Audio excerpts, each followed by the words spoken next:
See, as long as the stock does not move, these options, all of these options will continue to decline in price if they have extrinsic value. Now the prices of the options, these are called in-the-money options. The in-the-money options have some component of what they call extrinsic value and some component of intrinsic value. And the way you can determine intrinsic and extrinsic value is simply by taking the strike price of the option. In this case, we're taking a look at the May 20 calls, and their price at $7.40. On these 20 calls, if you add the strike price to the price of the call, you get $27.40. At the mid price, you're probably talking about closer to $27.25, which is exactly the price of a current stock. So you could say that this call option has no intrinsic value. In fact, if we look under extrinsic value, you can see that it is actually zero.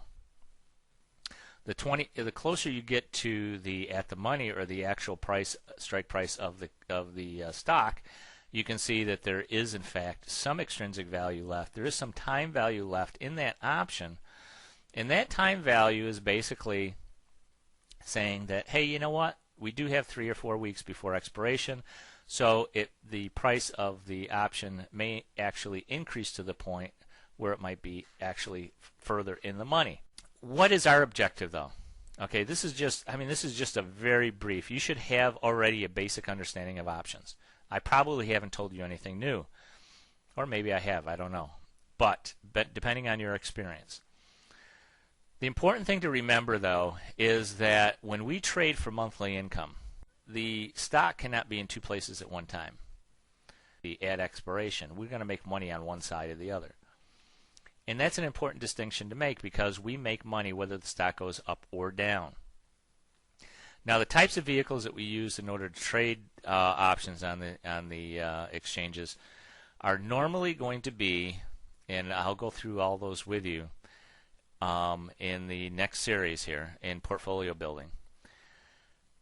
What we're going to be using are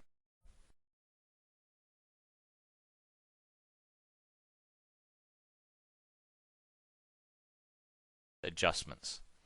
Adjustments are everything, because, as I said, prices fluctuate, and that's one inviolate rule of the market. Prices will fluctuate. We don't care if they go up or down, but they do fluctuate. There's a couple rules of the option markets, and that is that the two I've already told you. The third one is don't lose money. Okay, so yes, the rules are, prices fluctuate, options expire at a date in the future, and the third rule is don't lose money. So in order not to lose money, many times we have to do adjustments to our original positions. And this is where a lot of option players make a mistake. They do not adjust their positions. They put a position on, they believe that they can just keep it on there until expiration. Well, they forgot about the other rule of the market, and that is prices will fluctuate. Options expire, but they also fluctuate.